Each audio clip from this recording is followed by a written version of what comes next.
Ele parecia um homem comum. Educado, religioso, discreto. Mas por trás desse rosto existia uma das mentes mais perturbadas da história criminal.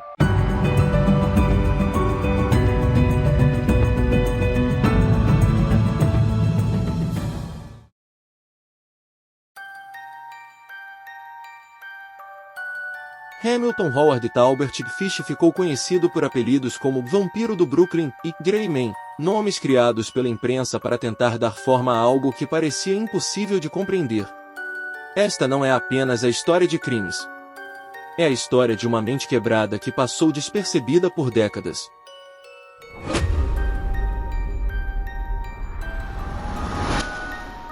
Albert Fish nasceu em 1870, em Washington, nos Estados Unidos. Quando ainda era criança, perdeu o pai. Pouco depois, sua mãe o deixou em um orfanato. Relatos históricos indicam que, nesse ambiente, Fish foi submetido a punições físicas severas e humilhações constantes. Anos depois, ele próprio relataria que foi nesse período que passou a associar dor, punição e sofrimento a algo normal, até necessário. Especialistas acreditam que esse período foi decisivo para a formação de seus desvios psicológicos.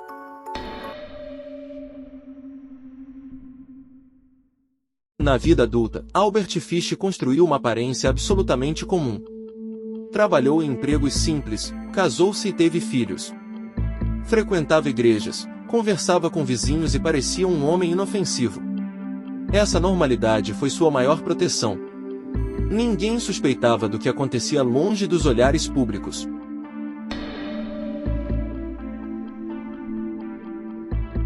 Por trás da rotina comum, existia um padrão bem definido.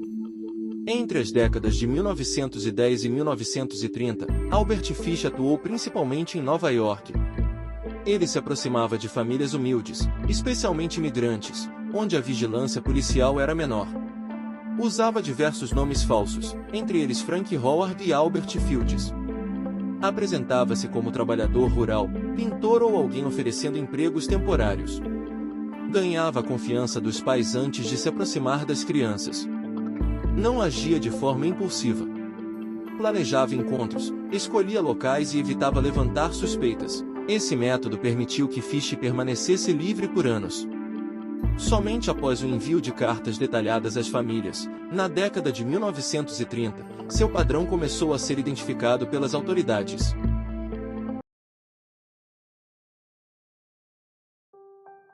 O caso mais conhecido e decisivo envolveu Grace Budd, uma menina de apenas 10 anos.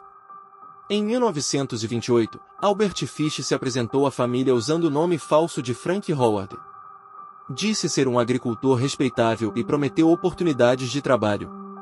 Depois, convenceu os pais a deixarem Grace acompanhá-lo até uma suposta festa. A família confiou. Grace nunca voltou. O desaparecimento chocou a comunidade, mas não houve pistas claras. Durante 6 anos, o caso permaneceu sem respostas.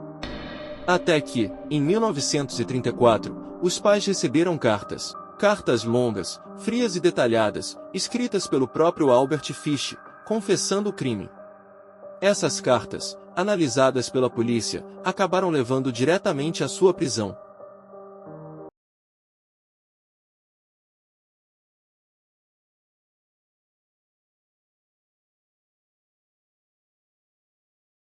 A Grace sentou-se no meu colo e beijou-me.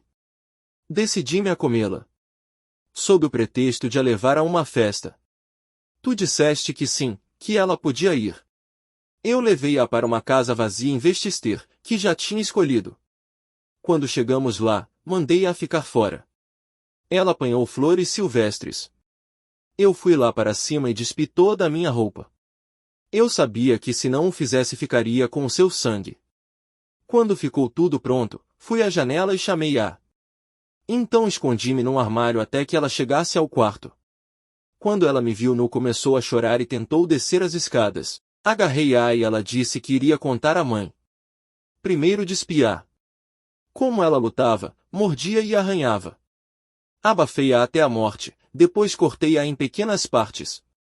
Cozinhei e comi. Como era doce ter o seu pequeno rabo. Levou-me 9 dias para comer todo o corpo. Não a forniquei. Ela morreu virgem.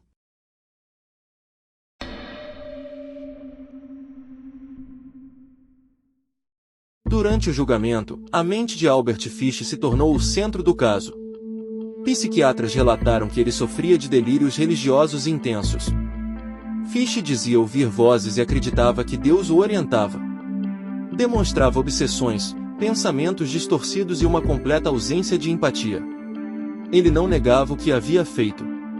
O que ele questionava era se aquilo realmente era errado. Mesmo com esse quadro psicológico grave, os especialistas afirmaram que Fish compreendia a diferença entre certo e errado.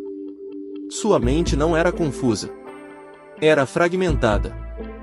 Do ponto de vista clínico, os psiquiatras da época descreveram um indivíduo com psicose parcial, marcada por delírios religiosos, obsessões fixas e impulsos compulsivos. Fish apresentava comportamentos compatíveis com transtornos de personalidade severos, além de sinais claros de parafilias e pensamentos obsessivos recorrentes. Ele racionalizava seus atos. Criava justificativas internas para reduzir qualquer sentimento de culpa. Para os médicos, ele não agia por desorientação. Agia por uma lógica distorcida, construída ao longo de décadas. Essa combinação, consciência moral preservada e empatia ausente, foi considerada especialmente perigosa. Albert Fish sabia o que fazia. O que faltava não era entendimento. Era limite.